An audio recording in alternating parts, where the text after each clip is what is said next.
ইরানের চাবাহার সমুদ্র বন্দর পরিচালনায় তেহরানের সঙ্গে নয়াদিল্লির চুক্তিটি মোটেও ভালোভাবে নেয়নি যুক্তরাষ্ট্র।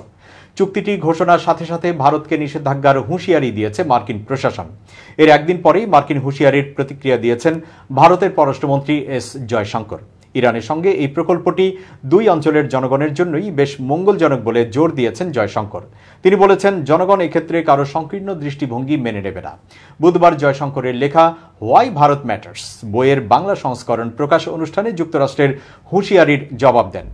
অনলাইন এনডিটিভির খবরে বলা হয়েছে, যুক্তরাষ্ট্র নিজেই অতীতে চাবাহারের বৃহত্তর প্রাসঙ্গিকতার প্রশংসা করেছে বলে মন্তব্য করেছেন ভারতের পররাষ্ট্রমন্ত্রী। মার্কিন হুঁশিয়ারি সম্পর্কে প্রশ্ন করা হলে জয়শঙ্কর বলেন, আমি তাদের মন্তব্য দেখেছি, তবে আমি মনে করি যোগাযোগ এবং এখানের জনগণের আশা আকাঙ্ক্ষার কথা ভাবা উচিত। আমি মনে করি না কারো এ বিষয়ে সংকীর্ণ দৃষ্টিভঙ্গি রাখা উচিত। তিনি আরো বলেন, যুক্তরাষ্ট্র অতীতে কখনো এমন মন্তব্য প্রকাশ করেনি। আপনারা যদি চাবাহার বন্দরের প্রতি যুক্তরাষ্ট্রের নিজস্ব মনোভাব লক্ষ্য করেন, দেখবেন তারা এর আগে চাবাহারের বৃহত্তর প্রাসঙ্গিকতা নিয়ে প্রশংসা করেছে। সোমবার ইরানের চাবাহার সমুদ্র বন্দর পরিচালনার জন্য 10 বছরের একটি চুক্তি করেছে নয়াদিল্লি তেহরান।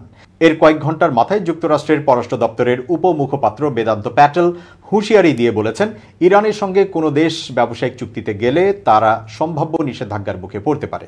তিনি আরো বলেছেন, ইরানের উপর যুক্তরাষ্ট্রের নিষেধাজ্ঞা এখনো কার্যকর। এসব নিষেধাজ্ঞা আরো জোরদার করা হবে।